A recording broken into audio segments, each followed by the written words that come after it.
गोवर्धन पर्वत श्री हनुमान जी के द्वारा स्थापित है। एक जगह वर्णन आया, जब राम सेतु के लिए पत्थरों की कमी पड़ गई तो सबको कहा कि लाओ पत्थर पहाड़ों को। तो श्री हनुमान जी लेने के लिए गए तो गोवर्धन पर्वत को उठा लाए। ले जा रहे थे, तब तक रास्ते में राम जी ने खबर भिजवाई कि अब पूर्ति हो गई, इसको रख दो। तो गोवर्धन पर्वत को ब्रज में जाकर के स्थापित कर दिया। तो गोवर्धन पर्वत बड़ा निराश हुआ, बोले हम तुम्हें श्राप दे देंगे, तुमने कहा था राम जी के दर्शन होंगे, चलो।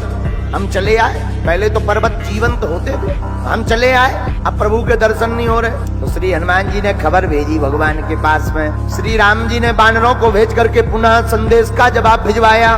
गोवर्धन पर्वत से कह दो चिंता मत करो, अगर तुम अभी आओगे तो केवल कुछ देर दर्शन होंगे, हम कुछ घड़ी बाद लंका चले जाएंगे, कहना निराश मत हो, तुम हमारा ध्यान करते रहो। हम जब द्वापर युग में कृष्ण बनकर आएंगे तब 7 दिन तक तुमको ही दर्शन देंगे।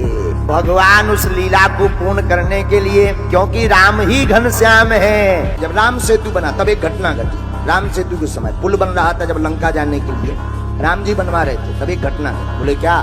पत्थर राम राम कह करके जैसे ही पानी में डालें तो पानी में उतराने तो लगे, पर पानी में पत्थर डालने पर दोनों इकट्ठे ना हो। और जब तक पत्थर आपस में जुड़ेंगे नहीं, पुल कैसे बनेगा? पुल तो तभी बनेगा जब आपस में जुड़े। जैसे ही राम लिखें और पत्थर डालें तो पानी में ऊपर तो आ जाए, पर वो सभी पत्थर आपस में दूर दूर हो जावे। अब क्या किया जाए? उसी बीच में हनुमान जी महाराज विराजमान थे। तो हनुमान जी महाराज ने एक बुद्धि लगाई। बोले क्या? बोले पत्थर ले आओ। एक पत्थर पर लिखा रा, दूसरे पत्थर पर लिखा माँ। दोनों पत्थरों को समुद्र में डाल दिया, राव माँ आपस में जुड़ने लगे, पुल बन करके तैयार हो गया।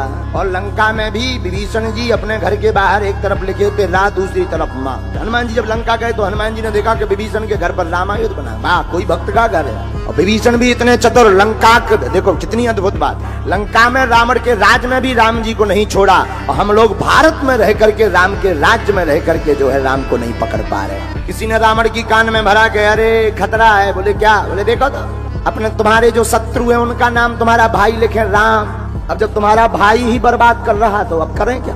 अरे क्या? रावण स्वयं गया, घर के बाहर खड़ा हो गया, ये विभीषण बाहर निकलो। जी जी जी जी जी भैया, आप अच्छे बताओ, आओ भीतर आओ।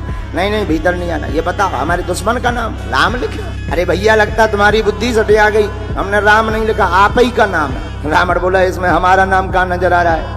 ये तो स्पष्ट लिखा राम, इसमें हमारा नाम कहाँ है? विभीषण जी बड़े चतुर। बोले एक तरफ आपका और भाभी जी का दोनों का मिलाकर नाम है, एक तरफ रा से रावण, दूसरी तरफ माँ से मंदोदरी। रावण भी इतना खुश हुआ, 10 मुंह से हंसने लगा। बोले सुनो, आज के बाद सब अपने अपने घर पे लिखवाओ।